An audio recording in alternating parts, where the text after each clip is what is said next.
तो अब तक हमने देखा था कि जंगकुक को पता चल गया था कि जो तीसरा इन्वेस्टर है वो किम है। वो बहुत ही ज़्यादा गुस्सा हो गया और गुस्से से सुगा से मिलने गया एक बार में। पेपर उसने गुस्से से टेबल पर रखे और चिल्लाया कि आखिर ये क्या है। सुगा ने बहुत ही अनजान बनते हुए कहा कि तुम किम की बात कर रहे हो, वो तो मेरे छोटे भाई जैसा है। वो लड़का सच में काफ़ी इम्प्रेसिव है। वो अब भी सिर्फ यूनिवर्सिटी स्टूडेंट है, लेकिन फिर भी उसने 40 मिलियन इन्वेस्ट किया। काफ़ी यंग है, प्रॉमिसिंग है, मैं काफ़ी इम्प्रेस हूँ। पर जंगकुक ने बैठते हुए वो सारे पेपर गुस्से से उड़ा दिए। तो फिर सुग्गा ने थोड़ी देर बाद अपनी एक्टिंग शुरू कर दी, जैसे उसे अभी रियलाइज हुआ हो। वैसे उसने कहा कि ओह नो, मैं तो ऑलमोस्ट भूल ही गया था। अभी मुझे याद आया कि तुम दोनों के बीच में तो फाइट हुई थी। वो जंगकुक को मनाने लगा कि ये मेरी ही गलती है। जंगकुक उसे अपने से गुस्से से दूर करने लगा कि हाँ हाँ, अब एक्टिंग करते ही रहोगे कि तुम्हें कुछ भी नहीं पता। और वो सोचता है कि क्लियरली सुगा को कोई इन्वेस्टर नहीं मिल रहा होगा। तो जब उसने ये देखा कि किम उसे ऐसे ही पैसे दे रहा है, तो फिर उसने तुरंत ही उसे अपने प्रोजेक्ट में शामिल कर लिया होगा, ये जानते हुए कि मेरी किम के साथ अब नहीं बनती। तभी सुग्गा ने उससे कहा कि प्लीज गुस्सा मत करो। ऑनेस्टली मैंने कभी भी किसी को इस तरीके से पैसा इन्वेस्ट करते हुए नहीं देखा। लिटरली उसने तो मेरा दिन बना दिया था। मैं उसके साथ डिनर कर रहा था और कैजुअली बस मैंने हमारे प्रोजेक्ट के बारे में मेंशन किया था। और जैसे ही उसने सुना कि इसमें तुम इन्वॉल्व हो, तो वो तुरंत ही मान गया कि मुझे आज ही ज्वाइन करने दो। आज ही चलो कॉन्ट्रैक्ट साइन कर लेते हैं।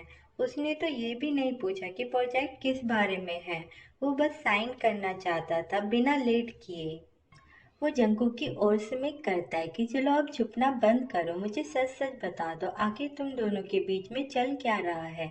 लेकिन जंगकुक ने गुस्से से चिल्लाया कि तुम जानते थे कि हम दोनों के बीच में टेंशन चल रहा है, फिर भी तुमने उसे प्रोजेक्ट में शामिल कर लिया। क्या तुम पैसों के लिए इतना ज़्यादा डिस्परेट थे? वो सुग्गा को धक्का देने लगा कि जितना ज़्यादा मैं तुम्हारी शक्ल देख रहा हूँ, मुझे उतना ही ज़्यादा तुम पर गुस्सा आ रहा है। इसलिए निकल जाओ यहाँ से। लेकिन सुग्गा तो स्माइल के साथ कहता है कि चलो अब बता भी दो, इसमें एम्बैरस होने की कोई ज़रूरत नहीं है।